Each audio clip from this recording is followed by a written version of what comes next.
Hey guys, it's Garrett. I'm here to bring you your at-home workout number 13. This is going to be for Tuesday, March 31st. We're going to start the day off doing 2 rounds of pretty much 10 reps of each movement. And it's going to start with 10 alternating jumping lunges. So coming down, tapping your knee to the ground, jumping up, alternating, tapping knee to the ground, and just keep alternating for 10 total reps.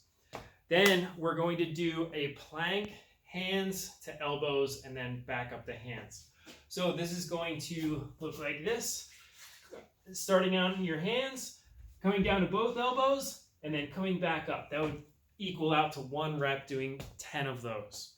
Then we're just going to do 10 high jumps. So you're going to literally jump as high as you can for 10 reps again. Then we're going to do 10 leg swings aside, shifting your weight over to one side, and then just forward and back equals 1 rep, and then switch to the other side, 10 leg swings on that side. After that, 2 count mountain climbers, coming down to your hands, having 1 knee up to start, and then you are going to alternate. That'll be 1, 2, and so on. So every time your knee that you started up with comes back up, count it as 1 rep, 10 of those total.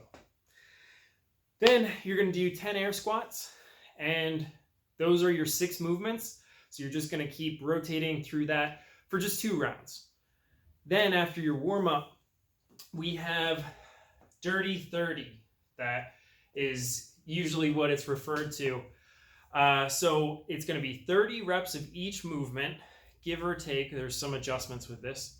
But first you're going to start off with a alternating reverse lunge to high knee. So you're going to send one leg back into your lunge, tap your knee to the ground, and then that same leg that you reach back with, you're going to shove it up into the air. Then you're going to take the opposite leg back, shove it up into the air. So each time a leg or a knee comes up into the air, count it as 1 rep. Next movement is going to be a plank to hip drop. How this works is you're going to be up in your plank position, and then you are going to swing your hip to the side, tap it down to the ground, and come back up. Actually, the best way to do something like this is going to actually be down on your forearms so your hips are closer to the ground. Then when you rotate, you can tap the ground, and that makes it a lot easier, give or take, because when you are down in that plank on your elbows, your center of mass is closer to the ground, so the resistance you get from that is going to be greater, actually. So it is going to be a pretty tough movement. Just move as close to the ground as you can. If you can tap the ground, you'll kind of have to let your hips drop just a little bit, but you'll feel that in your core. It's going to be tough to hold that plank for all 30 reps. And for that movement, try and tap your left side to the ground, then your right side to the ground, and that equals 1 rep. So really, this is kind of like a 2 count plank hip drop.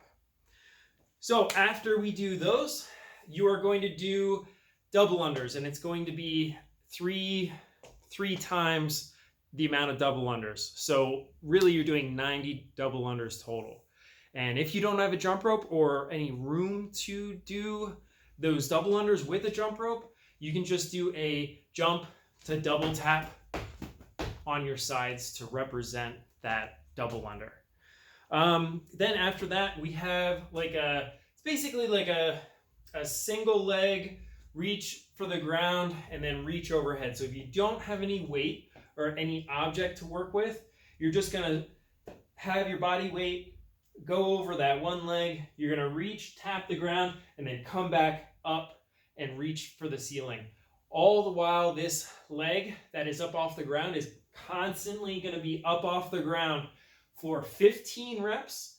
Then you are switching to the other leg and doing the same thing 15 times in a row. That's really going to test your balance. Now, if you do have any objects that you can hang on to, either with 1 object or 2 objects, I know for me, I just have these lighter weight dumbbells in my garage, And what I can do is just tap the dumbbells to the ground and then come up overhead and then back down to the ground, all the while trying to keep my one foot up off the ground the whole time.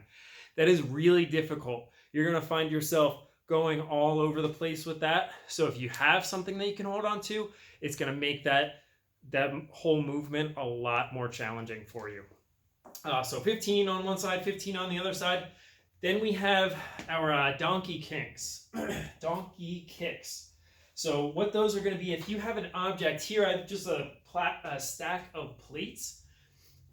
You can have a chair, a nice stable chair, or a couch, or let's say you have a big cooler at home, something like that, something that's not going to move around on you.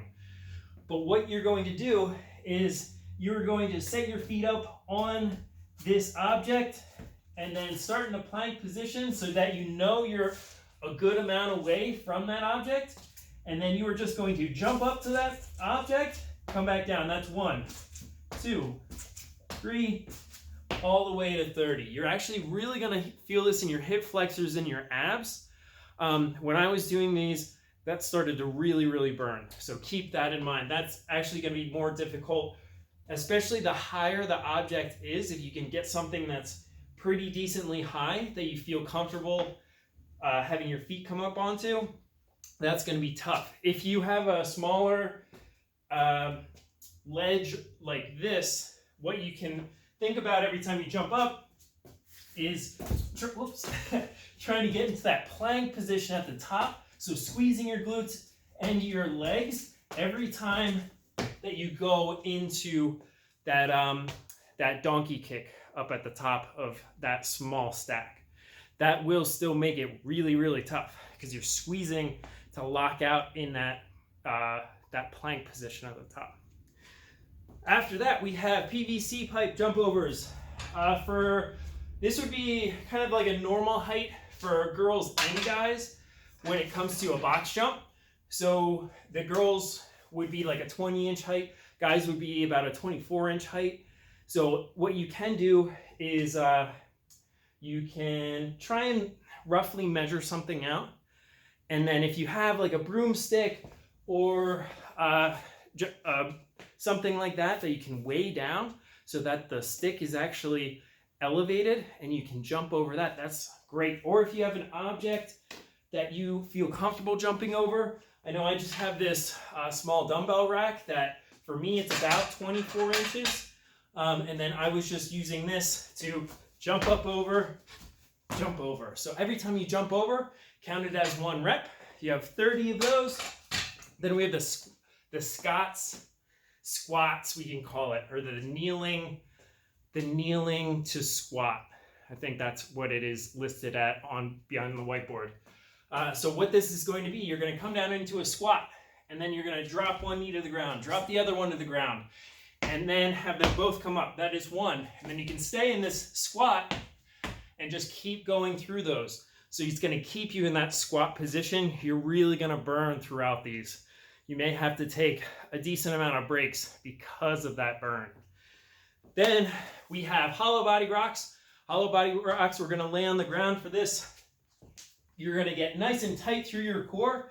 If you can, try to do a little bit of a sit-up, really activate your core, elevate your feet about 6 inches above the ground, and then also same thing with your arms up above your head, and then rock forward and back equals 1, 2, 3, and so on for 30 total reps. Then we have our man makers. So our man makers can be, it is a no push-up man maker, really. What we are doing is we are going to thrust our feet out after our hands come down to the ground. If you don't have any weight for this, tap one hand to your hip, tap the other one to your hip, and then hop back up. And you can just either do like almost like a burpee jump at the top, or you come up and then just do a dip and a press to represent kind of like a shoulder to overhead like we would normally do with dumbbells. If you have dumbbells and you want to do a normal man maker where you have your dumbbells on the ground, you kick your feet back, you do 1 row, then you do another row, feet come in, and then you get them to your shoulders, up overhead, you can absolutely do something like that as well. So those are all of your movements for today. That is a pretty challenging workout. It might take you somewhere around 15 to 20 minutes to get through that, depending on if you're using an external load.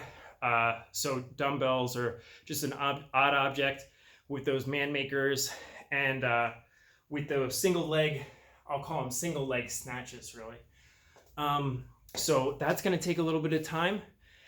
Our, what do I want to call it? Our cash out today is going to be plank jacks. Now, a plank jack is where you're in a plank-like position, and then you're going to kick your feet out and in, which would equal out to 1 rep. So 1, 2, 3, so on and so forth.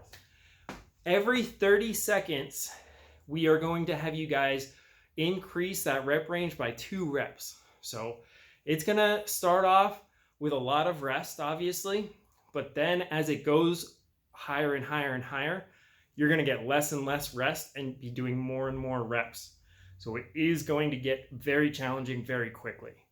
And you're just doing that until you fail, until the clock cuts you off, and then you're done.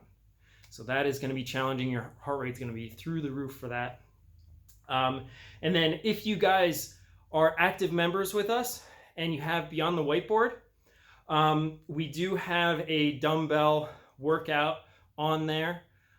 You can look into the description, and we will have we should have some video examples of that, or we will just have all of the movement descriptions in the actual workout description itself.